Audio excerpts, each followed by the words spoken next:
Bible describes God and heaven as holy. Holy just means perfect. Now, it's really important to understand that God can't let anything imperfect into heaven. Otherwise, it just wouldn't be heaven. The Bible also says that all of us have a body and a soul. At death, our body is either buried or cremated. But our soul, which is the real you, lives on forever, either in heaven or hell. Do you know anyone who has never broken any of God's laws? The answer's obviously no. So here's our problem. All people have broken God's laws. Therefore, all people have imperfect souls.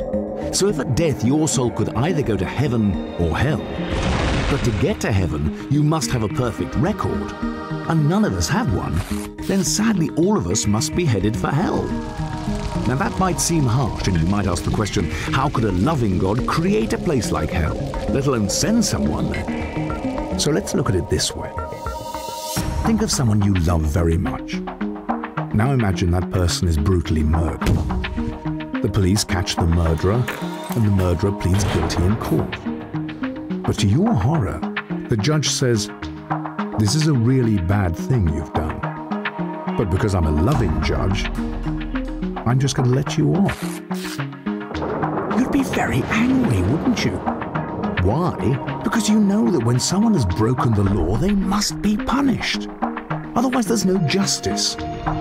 So you see, hell is not a love issue, it's a justice issue. Have you ever told a lie in your life? Well, the answer's surely yes, even if only a so-called white lie.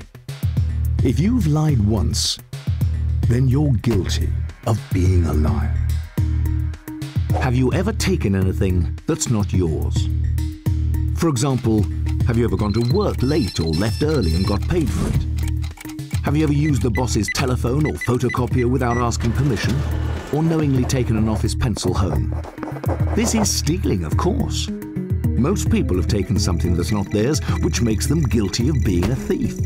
Have you ever hated anyone? The truth is that most people have felt anger or hatred in their heart towards others. But what's interesting is the way Jesus redefined murder. He said that if you hated a person in your heart, you've murdered them in your heart, which in God's eyes makes us guilty of murder. So you see, this is the bad news. For the sake of justice, there has to be a place called hell. But there is good news, and this is where Jesus Christ comes in. The most significant thing that distinguishes Jesus from everyone else is that he is perfect. Unlike us, he's not broken any of God's laws. So he has a perfect record, a perfect soul.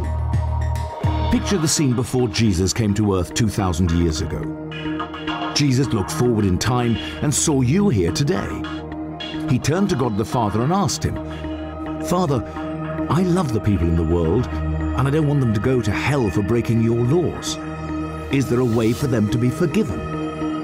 God the Father looked at his Son and said, "Jesus, there is one way. Go to earth and become a human being, but live a perfect life. Then die a cruel death on a cross to take the punishment that the people in the world justly deserve for breaking my laws.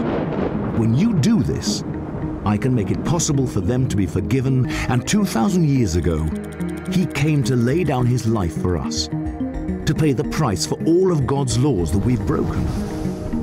And there is no greater love than when someone lays down their life for another. But there is still something that we must do to be forgiven. There are three major events in everyone's life. There's birth and death. Ultimately, we have no control over these. But the third major event is when we ask Jesus to give us his perfect record. God's gift of forgiveness is clear.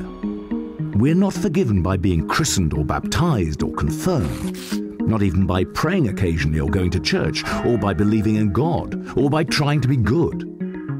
These are all good things, but none of them give us forgiveness.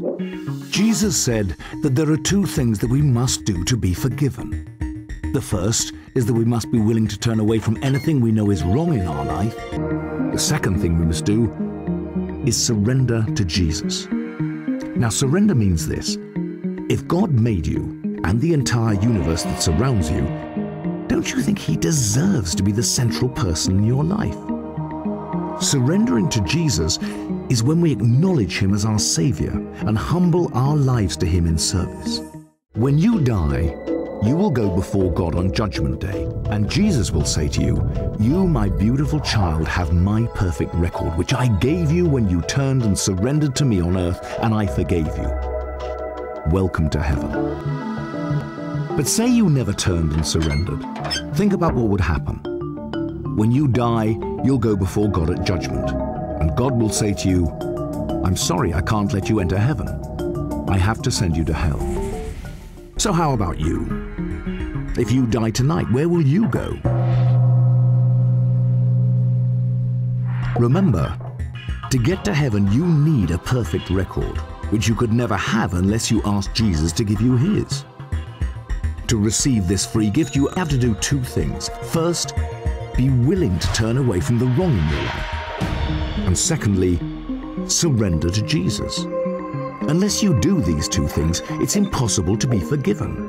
And at death, it's impossible to get into heaven. Which is so sad, because this is the very reason Jesus died for you.